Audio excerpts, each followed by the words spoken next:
Hi, everyone, and welcome to the very first episode of the Present Company podcast. My name is Brian Momsen. I started my career in finance before eventually building a company called Resident, a hospitality concept based here in New York. Along the way, I've had a front row seat to some really remarkable people. Chefs, creators, artists, entrepreneurs. These are people that have dedicated their lives to bringing people together. What I've learned is that food is rarely just about the food. Each episode, we will sit down with amazing guests who shape the lives of so many people in terms of how they gather, celebrate, create culture, build community. Food and hospitality may be just the starting point, but I'm really intent on these conversations exploring much bigger themes: creativity, ambition, purpose, relationships, identity. With our first guest, I can't think of a better first guest, Chef Dave Metz, a chef that I've had the pleasure of working with for a couple years. His career has taken him from radio and concert production into some of the most demanding restaurants and kitchens in the country. Along the way, you'll hear about him breaking down whole animals for in-house charcuterie programs, running the pass at a Michelin-star restaurant, most recently serving as the Director of Culinary at Delicious Hospitality Group. It's a career that's defined by creativity, craftsmanship, and really an unwavering support to hospitality. And I think that you'll see that in full display shortly with episode 1. We hope that you enjoy. Welcome, Dave. Hey, thanks for having me. Absolutely. We're actually doing this. It's the first ever episode of this, so I'm sure we'll get a whole lot wrong. But I was thinking about just hospitality as a whole. Hospitality is such an important sort of paradigm. It's such an important industry for building relationships. And in this crazy world, I think that it's more and more important to build relationships in person. Not very many people outside of the hospitality arena know a ton about what it's like to work in that space, to know what it's like to put those experiences together. There's so many things that go into having an evening that is a sort of special moment in someone's life. I'm interested to kind of dive into your background and to gain your perspective as a chef, as a business leader now, to be able to understand kind of what that means to you and what you think kind of where the industry is. There's so many interesting components to talk to just based on what's been in the news recently and how things are changing. With that being said, I would love to get into your background a little bit. So tell us, where'd you grow up? How'd you break into the space? Would love to learn a little bit about the early stages of Dave's career. Sure. So born and raised in Phoenix, Arizona. Fine place to grow up, but pretty boring, very flat, very different from New York City. Got through high school, thought I wanted to be an audio engineer, went to school for audio production, music business, and part of that program was I needed to get an internship somewhere to satisfy the credits that I needed, so I got an internship at 103.9 FM, the Valley's Alternative Rock, for anybody from Arizona. From there, I got into concert production, stage management for small concerts, large festivals, multi-day, 10,000 plus people. Exciting, fun stuff there, but it never really scratched an itch. I didn't feel like I had a purpose. It was a cool thing to do that I was good at. I started to fall out of love with it and wanted to do something a little bit different, and I used to cook at home for my vegan roommate 20 years ago when there weren't as many vegans options. Yeah, well, they were there. They just didn't talk about it as much, or maybe they did. There weren't as many over-the-counter options. You couldn't go to any grocery store and get something that was tasty. You had tofurkey, and that was kind of it. So it was a challenge to cook for him, cook with him, to find something that was interesting and delicious. And it was fun. Got me to do something different, but I think the unexpected appeal of it was just the gesture of making a meal for someone made someone very happy, and that was gratifying to me. I got to mess around, and it made my roommate happy, and him being happy did something for me that I didn't know was there before. Yeah. It was actually my mom who suggested that I try and get a job in a kitchen because I like to cook. So I got my first gig at a place called Pita Jungle in Mesa, Arizona. Nice. It was a Lebanese fusion restaurant, slinging hummus and pitas and wood-fired lavash pizzas. And I fell in love with the pace and the people that gravitate around restaurants. And how many Lebanese fusion restaurants were there in Mesa, Arizona? They were the only one. Yeah, cutting edge. Cool. Cutting edge. But just fell in love with the energy and the people that exist in restaurants, and eventually decided I wanted to come to New York and do it in the mecca of food. So Yep. I sold all my stuff, moved out of my house, got rid of my car, moved to New York and crashed on a buddy's couch for 6 months, and 15 years later, Yeah. still here. So this is when you were like in your early 20s, basically, Yeah. when you decided to make the transition. You get to New York, a lot of stuff going on in New York all the time, million restaurants to like navigate through. When you get here and you get settled, how did you sort of transition with the next steps in your career? I mean, within 6 hours of getting off my one-way flight to New York, I had my first trail at a now closed restaurant called Commerce in Soho, West Village area, and I just bounced around to a few different restaurants, like tried to find a place that fit, got a couple of job offers, but I didn't feel like I was really ready yet. I thought I was the best line cook in Mesa, Arizona that doesn't transfer to New York City. So I ended up taking a job in a place called the Barracuda in Brooklyn. It's just like a French bistro. And I just got dragged through the mud every single day until I didn't. And from there, like, wanted to cut my teeth in a small place where you had to do everything. Like, I butchered all of my own meat. I made all my own pasta. I did all of my prep work for my sides and any setups that I needed. And I wanted to learn as much as I could before I actually got into Manhattan. How important was like the camaraderie that you had with the other team members, colleagues that you were working with in like the early stages of your career? You probably weren't engaging the guests directly all that much, right? Yeah. I'm curious as to whether it was about like honing your craft and really what the end product was that was being consumed, or if it was like the energy that you got from service, from preparing for service, from like being in the trenches with people in the same stages of their careers. Like what was that like? Of course, wanted to learn more so I could become a better cook and get the next gig and the next gig and the next gig, like in what I thought was like the correct progression in a culinary career. But those relationships that you make with people on the line or in the front of house are essential. You want to come to work to learn and you want to get better, but to be able to survive having those people next to you day in and day out is essential. If you're not in a kitchen where you click with people, then you might want to find a different kitchen because the work is hard, and most of the time it's thankless, especially in the early days. It's if you get it right, somebody says, okay, do it again. If you get it wrong, then back in the day you got a hell of a lashing. Yeah. But I mean, you push to get ready for service every day, and there's a level of adrenaline that comes with that, and that can be addictive. And Yeah. it's exciting. Just like struggling next to people that like you care about makes it feel all the more gratifying when you get through. To get through a busy service with cooks that you know and you trust is, I think, one of the best feelings in the world. Yeah. Always has been, always will be. I've started talking to so many chefs over the last like 4 or 5 years. A term that I had no idea like even existed, this term stage. I couldn't believe that. I mean, I had internships growing up, right? Like, and so do so many other people. But for the most part, they're paid. The industry had so many people at one point that were willing to just do anything to be able to get their start. A lot of them were like positions that weren't paid. There's not that many industries where you have so many people that were actually willing to do that. I don't think it should have been allowed, and that's, I think, a large part of what's been excised from the industry, which is a good thing. Yeah. But that dynamic must have been like pretty amazing to be surrounded by passionate people. That passion, I think, is something that a lot of people in their like early to mid 20s are looking for with their career, right? I mean, I think it's a very special thing to love what you do. And there's a lot of people out there that haven't found that yet.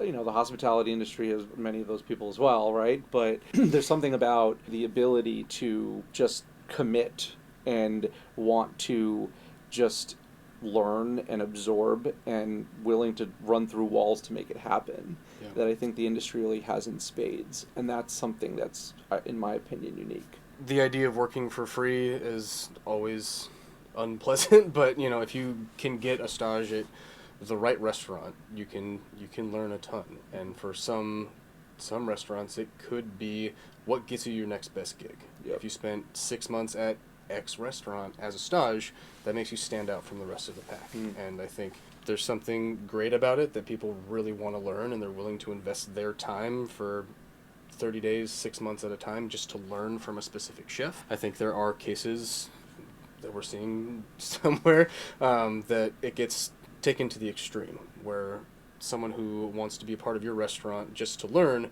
can end up peeling carrots for 6 months, and that counts as their stage, but what do they walk away from? If you're not getting paid with money to pay your bills, you should walk away with some level of knowledge and some incredible experience if you're going to give that much time and energy to a space.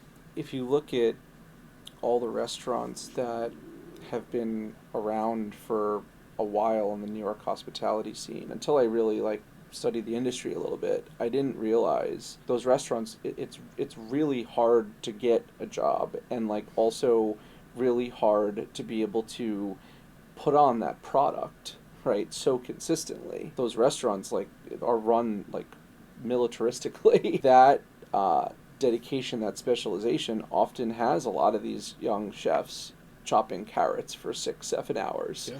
The costs of running those restaurants are significant, and that's one of the reasons they need to charge more. The margins actually get worse in many occasions as you get higher up the rung in terms of quality, if they exist at all. Yeah, that's pretty wild. I mean, if you look at companies in software and financial services and all these other industries and sectors, oftentimes the biggest names, right, are extremely profitable as far as compensation, as far as quality of life.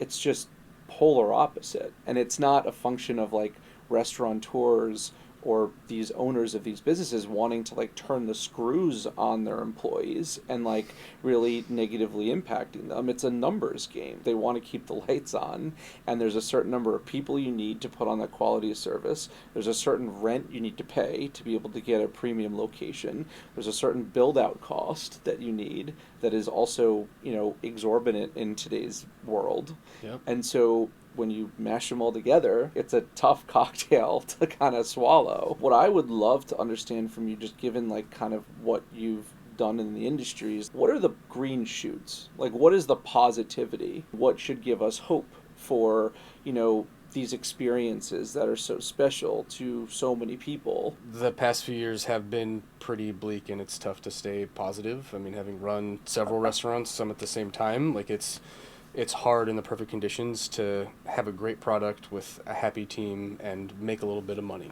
enough to keep the restaurant afloat.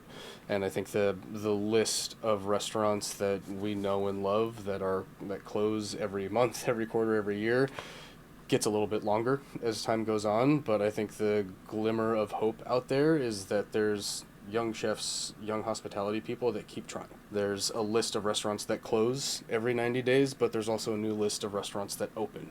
So there's something out there that still drives people to try and share their vision with the rest of the world, and that's what can give you hope, is that people are still trying to do it. There's still new restaurants, there's still new young chefs, new somms, new restaurateurs coming out and doing something interesting and fun and something that they're really passionate about. My thought in terms of the closings that you mentioned, went to Kraft. I've been to Kraft multiple times. It's been in the news recently for, unfortunately, their upcoming closing. Yeah. I think you had a first experience at Kraft, right? I was just taken aback with the news that they were closing. It was an institution. I mean, it's 25 plus years in the making, I think, in terms of experiences that they've hosted. What was your experience there like? My dinner at Kraft, I was 16, 17 years old, came to visit my sister while she was going to school in New Jersey, and we came into the city for a night. And my experience at Kraft is really what first drew me towards hospitality. I grew up in Arizona, had a very meat and potatoes upbringing, had the same calendar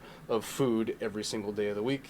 Tuesday was spaghetti, Wednesday's beef stroganoff, that kind of culinary upbringing. And I went to Kraft and had a fantastic meal, but something that stuck out was that I would finish a cup of water, I would talk to my sister and her partner that was there with us, and I would look over and my glass would be full again. And I didn't notice that somebody was filling it. And that, to me, really stuck out as a moment that I had never experienced. And what I view as hospitality now is like taking care of someone without them noticing that you're taking care of them. That, to me, feels like an exceptional experience. And I always look back towards that dinner at Kraft where my water glass was always full and I never saw somebody filling it because I was having such a good time just focusing on the people around me. I just never noticed.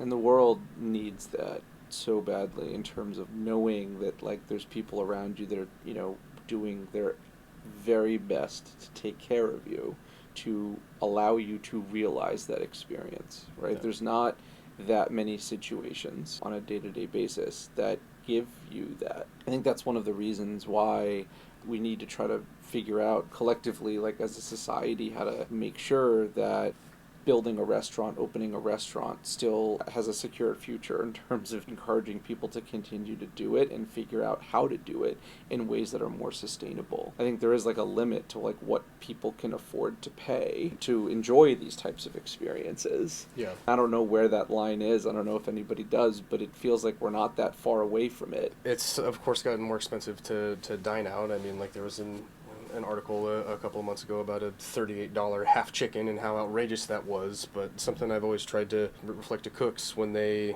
first start working in a kitchen is that there's a tremendous amount of effort that it takes to get that half chicken to the plate. It's not just us opening a box in the kitchen, butchering the chicken, and the roast guy cooking it for somebody, slicing it and sending it out the room. Someone has a farm where they raised a chicken, a living thing that gave its life, was butchered by someone in a butcher shop, packed on a truck. Somebody had to drive that truck to us. Somebody had to unload that truck. Our butcher had to clean it up more, and we had to cook it before it even got to the plate.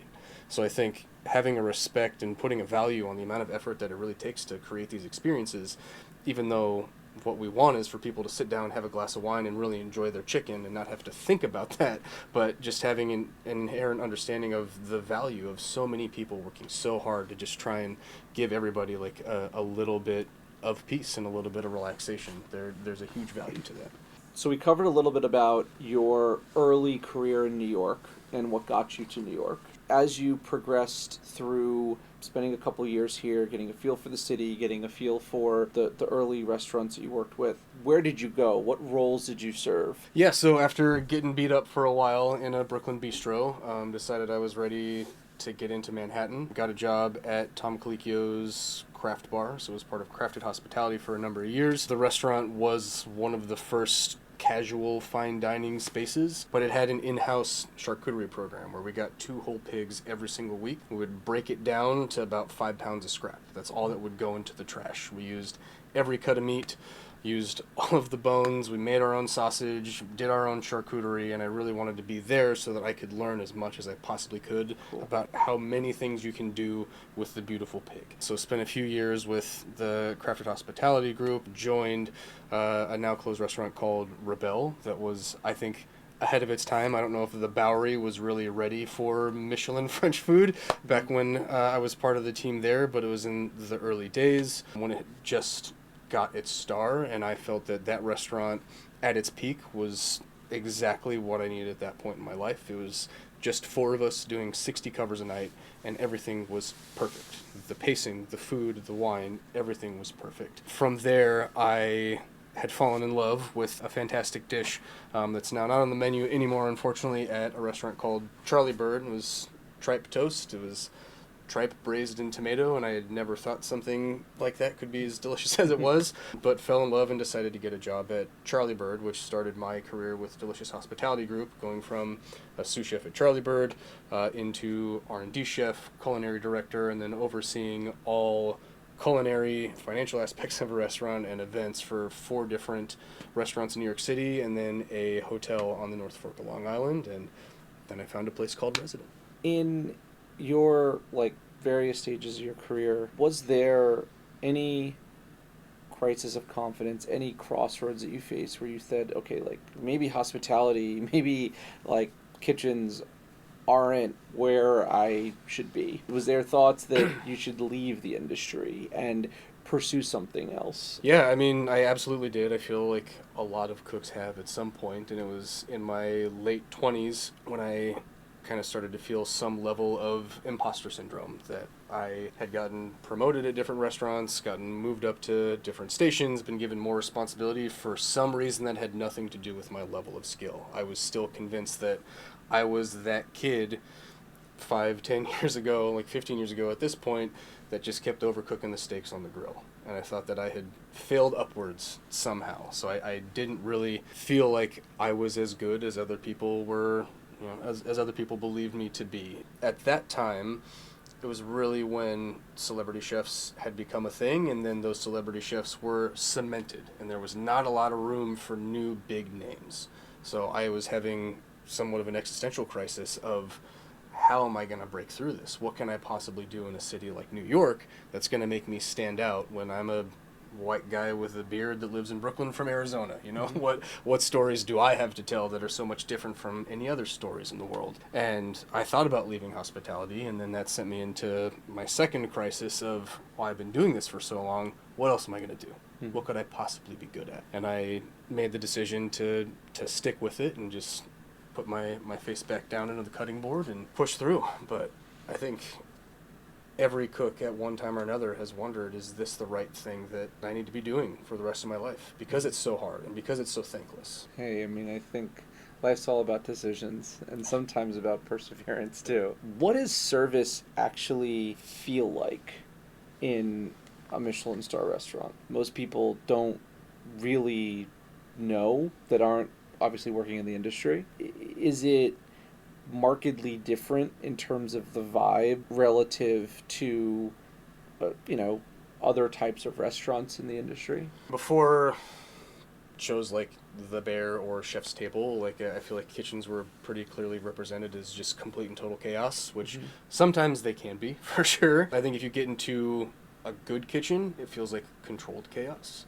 I think if you're in what I would consider like a Michelin-level kitchen or like a real fine dining establishment, it's hectic and it's high pressure, but it feels like a beautifully choreographed dance. Everybody knows where they're supposed to be. Everybody hits their mark. They do what they're supposed to do when they're supposed to do it. Your life kind of exists in 5-minute cycles, because that's generally the unit of time that you would use to communicate when you're going to put something on the pass. You say 5 minutes out on X, so everybody knows they got to start getting their part together.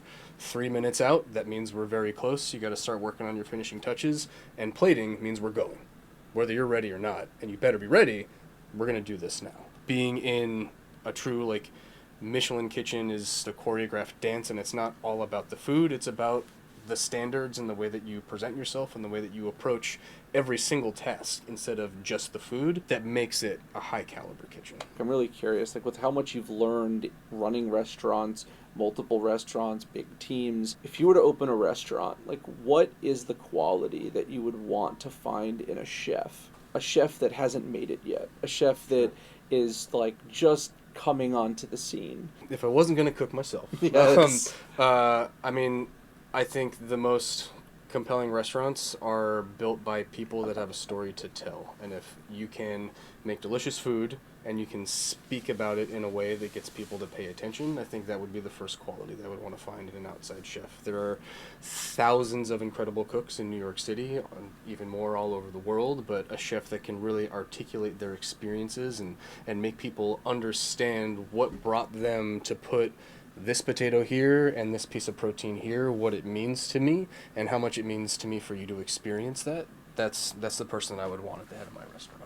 Are a lot of chefs, do you feel focusing on trying to be able to do that, to be able to speak succinctly, clearly, passionately about what they are representing on a plate or wanting to represent on a plate or on a menu? More chefs are focusing on building their brand or telling their own story more so than they have 10 years ago, 20, 30 years ago. Because it used to be that you could just put your head down and crank and stand out from the rest of the pack in a kitchen, and you could find success that way. But I think the industry has changed enough, and we have are icons now. Danielle Eric Ripert, like you have these guys that have been at the top of the industry and like the biggest names for such a long time, that for a young upstart to stand out, it takes more than just being a good cook. It takes more than just working yourself to the bone. You have to be able to tell a story. And I think chefs that we interact with really are starting to understand that. And that's something that we try and prepare chefs for before we even have them in for a tasting, to see what their cuisine is, how they speak about their cuisine. Is we want to know about you. What in your journey made you decide to cook this for us? That's what we want to hear. And I think that's what people everywhere want to hear, and make certain experiences so engaging. With regards to just the New York hospitality scene, with how the industry is evolving and like how expensive it is, I've known now so many chefs that have left the city, right, that have left New York and started restaurants, started concepts in a whole multitude of other places. Do you think it's less essential to kind of like start your career in a restaurant that is a name brand than it used to be 5, 10, 15 years ago? Personally, I would say the name is less important. I never put too much value into the name of the restaurant I was trying to get a job at. I wanted to go somewhere I was going to learn the most in the shortest period of time. So even if it's not that 3-star restaurant, if you go somewhere that does fantastic food that you can learn a lot and they'll actually let you learn, then that's the place where I would encourage chefs to go. That's where you're going to get the most out of it. I do still think that New York is the best place to do that. 15, 20 years ago, as New York grows, so goes the world. Trends were set here and they would filter out elsewhere. And I do think that cooks still come here to cut their teeth. This is the best place to learn. There's nowhere better in the country. But there are a lot of young chefs that are learning here and going elsewhere, to Atlanta, Dallas, Austin, to start their own concepts, because it's easier to take a risk somewhere else. New York is still an incredible food city. We have some of the best restaurants in the world, and I'll die on that hill every single day, but it's really hard to start something here. And I don't think that's the fault of hospitality operators. There are a lot of other forces at play, but it's just harder here. So if you can learn as much as you possibly can in a fantastic restaurant and take it somewhere else and become successful, then I think that's great. I think New York will still be great. We're still going to have an incredible talent pool of chefs that want to start their business here, but I don't think there's anything wrong with fantastic cooks and fantastic food being spread out all over the place. I think it'll only increase the value that people see in a good meal.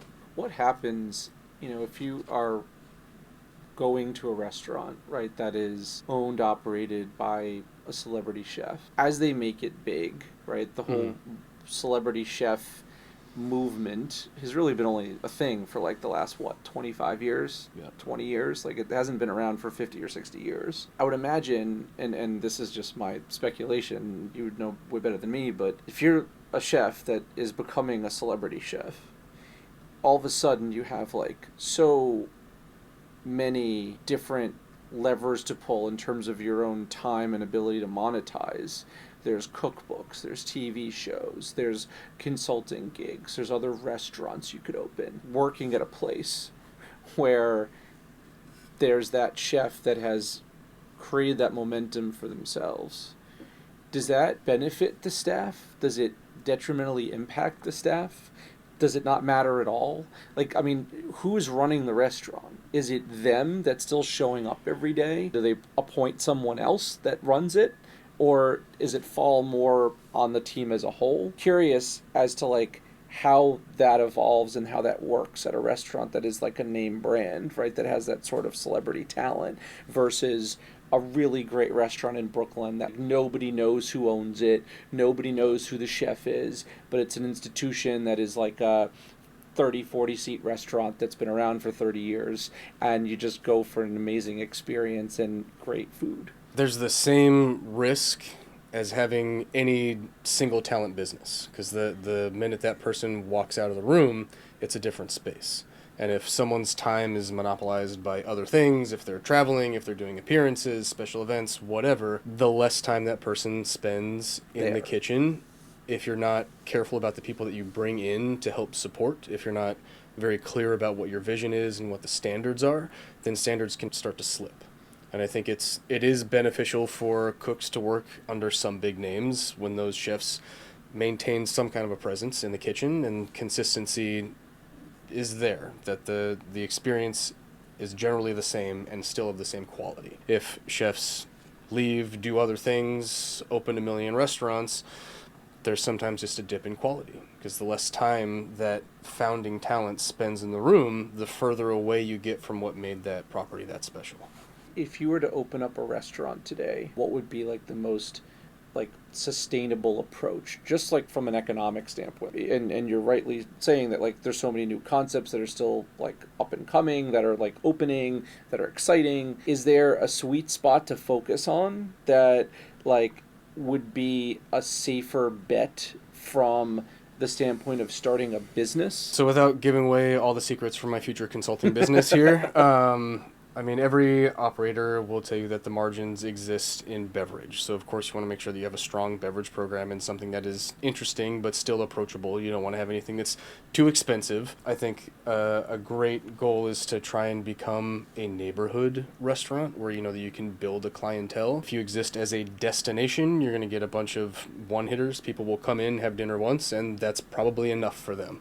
But you want to cultivate an environment where people want to keep coming back. Of course, you want to have fantastic food. My approach to food at this point in my career is that less is more.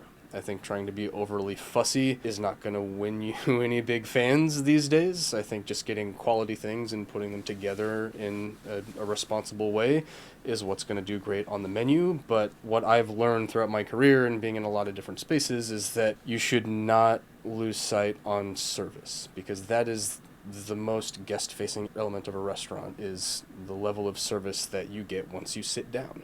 If you have servers that are short, they're rude, or they don't make you feel like you're welcome, you're not going to come back. You need good servers that can speak intelligently enough about the menu and the type of experience that they think that you should have in the space, and they should make you feel welcome. If you don't have that, then I don't think you're going to do well in any hospitality environment. One of the things that just affects me at a restaurant, if I order something and I think like the food's not great, so be it. Like I ordered it, right? Like it's my fault, right? Like I don't really think like, oh, like I'm going to send this back. Like, I don't think I've ever sent anything back in my entire life. I think when I see like a table next to me, maybe they're having a bad day, maybe they have a more discerning palate where I don't have the same number of taste buds, or they're not functioning as well. When I see someone that's like not acting in a manner that would be professional or respectful with the staff, what do you do like in a situation in which you have someone that is probably working potentially 2 or 3 jobs, maybe 5, 6, 7 days a week, and you have a dynamic where there's just someone that is creating a problem within that restaurant? Where's the line? Like, how do you as like an owner understand like when to step in, when not to step in, how to like manage through your own staff in a way that protects them, protects the brand, and also like is courteous to these people that sometimes aren't showing mutual care in their words? I don't know if it's happening more and more. I think as the price points continue to escalate and it's like a more stressful experience for people to afford, that like also maybe does create more expectation and tension. You know, how does that work? How do you like sort through it? In New York, expectations are high, and like if you go out to dinner and you're going to spend your hard-earned money to have an experience, you want it to be nice, and I think that's a reasonable expectation. That's why we all work in New York. I think if the kitchen hammered your steak, you're allowed to say, hey, this is overcooked. Can the kitchen fire another one? And you can do that with kindness and grace because the server didn't cook it. It's not their fault. But I think if a guest is going off on a server for any reason, I think the best thing that you can do is just approach the table and say like, hey, you know what? Thanks so much for joining us. This experience is on us, but I'm going to have to ask you to leave. Yeah. Because however much money that person is spending that they get from their entree and the 3 glasses of wine. Drop in the ocean. Yeah, that is not worth the effect that it's going to have on your team from being berated by a stranger in public. It's going to cost you more when the team sees that you took the side of that guest who screamed at somebody on the team instead of getting behind your team. I think it's the responsibility of the leader, of the owner of a space, to have their team's back. And if somebody's screaming at my crew, you're no longer welcome here. And there's a polite way to shuffle them out the door.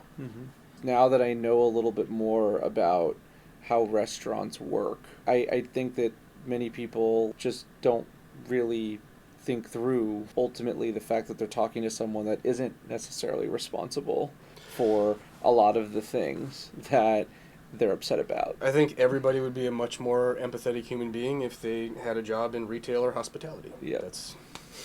Work a shift at a hotel counter. It'll make you a better person. You know? Yeah, yeah. One thing that I'm fascinated by, and I had no idea that this was a thing for chefs, knives, a chef's knife. I mean, I had like a stuffed animal when I was 4, and like you couldn't rip that thing away from me if you tried, and it was a problem if you did. Not every chef, but many chefs have such a relationship with their knife. Yeah, absolutely. It's your knife should be an extension of yourself. It's the tool that you use to express. And so your knife needs to be of decent quality, it needs to be well balanced, comfortable, and it needs to be sharp. No excuses. I mean, a bunch of chefs like work in a restaurant like just come every day with their knives, or they just like so every day it's like you're bringing a knife, like you're bringing a briefcase to work, using it all day long, and it's like not the restaurant's knives. It's not like it's theirs. I don't know. It was just something that I never really thought of. To me, like a knife's a knife, right? Like, and I know that's probably death to hear, right? I think that's like a really interesting way to like get to know someone as an icebreaker, you know, when I meet a chef for the first time. If that's your first question for a chef, you're bordering on speed dating questions there, but a knife is an extension of yourself. It helps you do what you want to do. Yeah. There's a different knife for every job, and cooking at home, you don't need to butcher half a side of beef. You're not taking apart a whole fluke. You're not butchering chickens from scratch most of the time. A standard chef knife will get the work done. But there's a Western style, the Japanese style, different handles that like you have to decide what is most comfortable for you and what you're going to do that day. Selecting a solid chef's knife and a solid slicer and a petty knife are like the things that you need to start. And we're very protective about our knives because they're ours. Like whether it's fair or not that it's been established in restaurants that I have to get my own tools to do the work, you bring your knives because you're comfortable with them. It's something that you got to select and it's special to you. You are responsible for taking care of this thing that allows you to succeed. And so we're very protective. And if you're in a kitchen of a really high caliber, it's not uncommon after everybody gets through service, cleans their station, punches out, you're off the clock, to pull out their whetstone and they're going to clean up their knife for the following day so that you're ready for service with the sharpest knife possible. Yeah. Because when I first moved to New York, I didn't have great knives because, again, I thought I was a fantastic cook, but I learned once you get to New York, that's not the truth. I went to the incredible Korin in Lower Manhattan and got a 3-piece Togiharu set with a chef knife and a slicer and a petty knife, and I've had it for 15 years, and it gets the job done. Molybdenum is strong, it's easy to sharpen, and it does the work. So that's where I'll take my stand. You're obviously like a great chef and enjoy the food every time I have the opportunity to eat it. You go out to your family's place. You see friends and family on a Saturday. You go home at the end of a long night, like working, and you're, you know, home to put your kid down. Is there like this expectation that like, okay, you're cooking all the time? That I'm sure can be really exhausting. Sure. And like, when can you switch it off? Like, can you switch it off? Well, I'll say for when my wife eventually hears this, there's no expectation for me to cook every day, even though I do. I still like to cook at home, and I guess when it comes to the kitchen, I'm a little bit of a control freak. Surprise, surprise. You would think that it would be exhausting to cook at the end of a long day, and sometimes it can be, but not if it's your true passion. If it's a passion, and to me, food is a love language. Like if I really want to do something nice for somebody, I will cook for them. Yep. And so having the opportunity to cook for my family every single day feels like an act of willing service to me. Yeah. I'm happy that I get to feed the people that I care about. Yeah. Working in a role that doesn't really involve restaurants day to day, for someone that not necessarily like in your exact position, but that elects to leave the line, leave service, and go work as a private chef, or go build, let's say, a digital brand or what have you. Do you miss that aspect of the day-to-day. How does that kind of feel in terms of perspective when like you're on the other side in some capacity, even though you're still in the industry, you're not like sitting behind a desk? How do you like navigate that? So, I mean, I miss cooking every day. I think there's still a part of me that romanticizes being on the line because you build such strong relationships there. Like, you get to do something with your hands, and that to me is fulfilling. So there's a part of me that misses the rush of service every single day. I miss being creative with food. There's a lot that I miss about the industry. Getting out of full service restaurants, you come to realize eventually there's a little bit of beauty of cooking when you want to cook instead of just having to cook all the time. So taking a little bit of a step back and really thinking about what exactly you want to do with food, and you can put a little bit more intentionality into it, feels like a luxury. But I still miss putting on an apron and being in front of a stove all the time. Yeah, It never goes away. I think that there's like an adrenaline component, but also just like a beauty to like service that I could see being difficult to not have all of a sudden. Yeah, and service can be really challenging, and you really have to push yourself sometimes. You really have to push, but there is a comfort in doing something that you enjoy and that you know so well. It can bring you back down to earth. It makes you forget that there's other things happening in the world for a little while, and you just get to focus on this one thing in front of you, and you get to make it nice. When you have this service mentality, right, that is so necessary and so prevalent, how does that affect your relationships, not only with the people that you rub elbows with on a daily basis, but the people outside of that sphere, friends, family, relationships outside of the space? I mean, if you do something for long enough and you do it often enough, it's really easy to stay in that mindset. And in a kitchen, you approach everything with a sense of urgency. And if something is wrong or out of place, you are expected to put it in its correct place or correct it. Working alongside people for 12, 16 hours a day, you get used to a certain communication style. I've learned, trying to exist in a world, half in, half out of the kitchen, that you can't speak to everybody the same as you did. The line cooks that you cut your teeth with can't speak to everybody the way that you spoke to cooks that worked underneath you when you were a chef. The most challenging thing is interacting with, I guess, what I would call civilians, people that have not worked in hospitality, and getting through the idea that not everybody's going to have the same mindset that you have. Just because it's been drilled into you for years doesn't mean that it's going to transfer to somebody else. It's a struggle when you first get out of that environment to see a trash can overflowing, and I feel physically uncomfortable when I see things like that. And to have people walk around that trash can that is full and obviously needs changing makes me immediately think, what's wrong with you? Why are you not upset by this? But not everybody's been raised in a kitchen environment. It takes time to convince yourself that you need to just take a beat before you react and think about what you're going to say before you say it to people that have not been raised in that environment where everything is so high stakes and so high pressure, and then if I don't change that trash can in 5 minutes, I'm going to get yelled at. Normal people, I guess, would not willingly go into that type of environment or exist in that environment forever. Something I think chefs need to be mindful of. Therapy helps chefs. Don't be afraid to do it, but it's certainly a challenge to interact with people that have not worked in a kitchen and make sure that you're not coming across too strong. As more and more chefs contemplate whether they can afford to stay in the industry, I think that that's a really astute point and like something that isn't discussed necessarily all that much. I think there's a million things that chefs can do. Like the line is not the end of the road anymore. It's a very different world and very different industry. And 20, 30 years ago, your end of the road was standing at the pass at midnight, whether you're 20 or 60. Yeah. But now there's a lot of other things that you can do. So cool.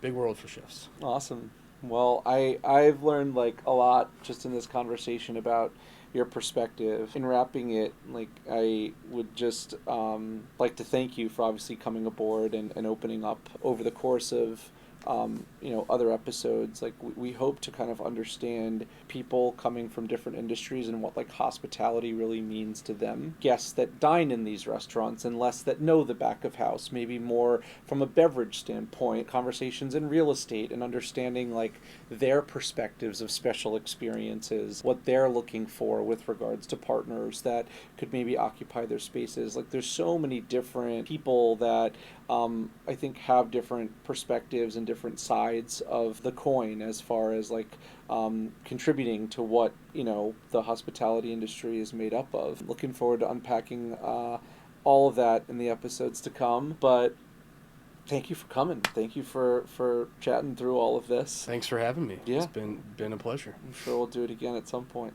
Yeah. Yeah. Awesome.